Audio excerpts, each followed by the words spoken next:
Hey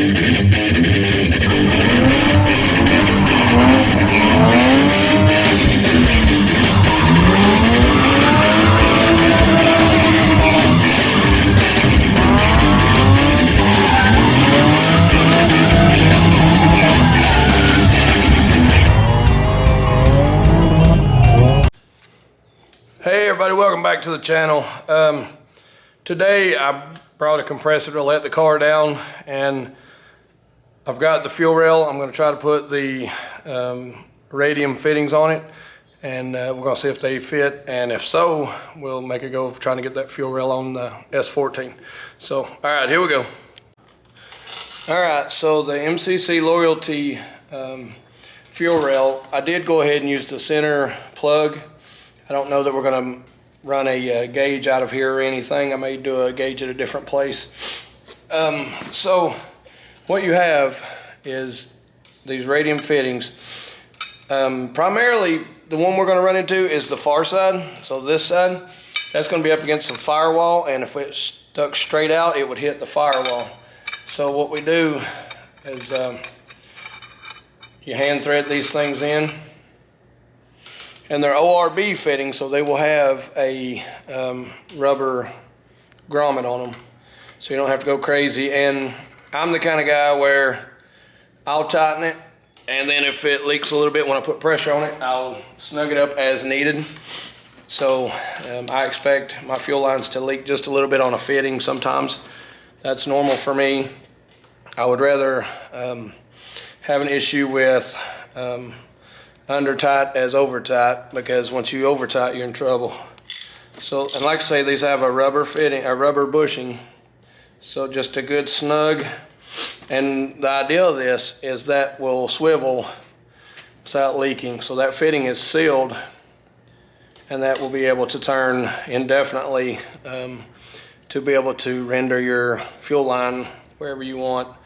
And I'm going to go ahead and run these on this side too, so I can just run the fuel line, the return back to the regulator. The primary side, this side coming in, was the main one we needed, but I'm going to go ahead and run them both, so I got them. And so like I say, just a snug, and then there they are. So that's our remedy for our fuel feed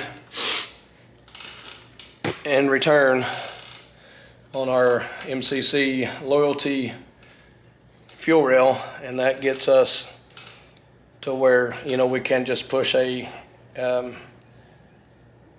fuel line on and then put a clamp on it, and we should be good. And we're not going to run so much fuel pressure that it's going to blow it off, but we can push it on up here and put a what you call it, I'm drawing a blank, a fuel hose clamp up here if we go past that, but I don't think we'll have to, but we may, just to, you know, give it that extra security. I guess this is for a push lock type fitting or something, but it's a barb fitting to me, and you can push it up over it and put a hose clamp on it, or double clamp it, one on each side would be fine. But yeah, next thing is make sure this is tight, and then we'll set it on the intake and start trying to set our injectors and hook our hoses up. We may be able to prime it and see if we can get pressure and make a decision on these injectors. I think they're going to leak. I just do. So we may have to get different injectors. So, but yeah, that's the next step, is putting all this in. So, all right, here we go.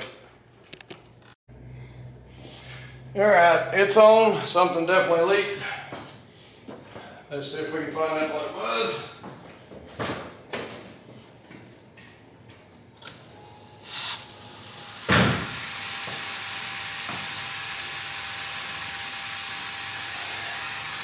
Every single injector.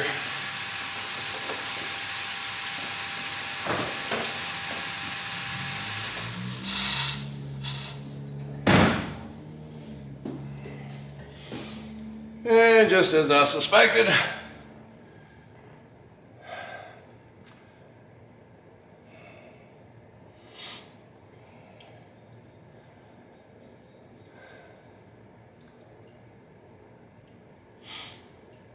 well, we're going to have to pull the fuel rail and figure out something about it, some injectors. but that's where I'm at with it. So this is all for nothing. I tried some O-rings, but it's not going to work. I can see it already.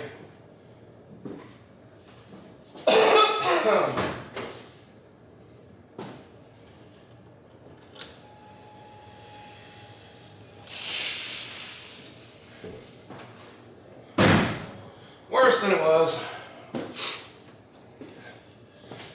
Oh well.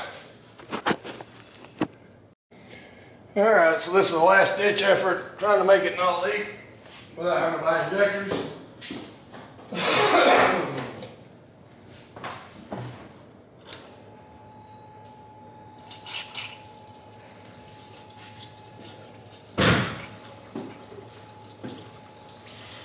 Yeah, it's just not going to work.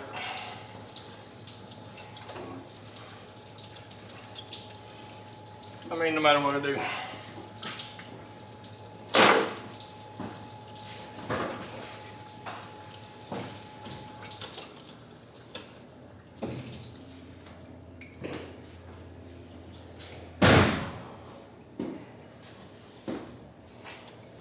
So that's not going to work.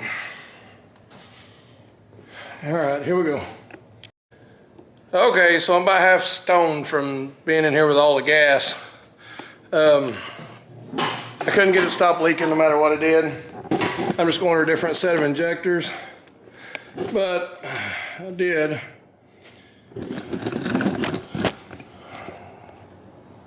There's my 90. It'll go straight up, maybe one way or the other. It's kind of tilted back for now. I may go forward, further back, I don't know just yet, but that's the idea. I didn't use the distribution block for the vacuum. I managed to plumb some of the stuff up here. And I've got one line over there. I can use it for something to gauge, or maybe even idle air control valve at some point. But there you go. It'll have to be cut to fit and all that, but I may just leave it so I can cap it when we're not using the car. But that's now time for some injectors and the piece for the power steering, and we'll be ready to set the throttle body, figure out the boot for that. So while I order that piece, this right here is what I'm talking about. So you'll unbolt that bolt, and that'll make, instead of it coming this way, it'll actually have a piece that 90s this way, and it will have a swivel in it, kind of like your fuel lines will. It's kind of like that deal, put down, and I'll be able to put a line on it and come back over to my power steering reservoir. So that'll be that. That'll leave, that's where that vacuum needs to go. I need a vacuum there. So I may have to reduce this one vacuum line down, wherever it went. But it's a pretty sizable vacuum, so it'll have to be reduced. Anyway, I do need a vacuum there. Throttle cable. Get that piece for the power steering. That will actually go down. I think that will clear there once we get the fuel done. Somewhere that caliber. Getting closer all the time. So a few more miscellaneous things and we'll be ready to do some buttoning up on this. And I got to get the fuel leak stopped before I do anything. That's a must. And I talked to a guy about a plate that goes over that. Then finish the intercooler piping on this side, throttle body. We should be ready to go. So maybe I'll go ahead and put the throttle body back on, get that squared away, and the throttle position sensor. So yeah. I'm feeling high.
I'm feeling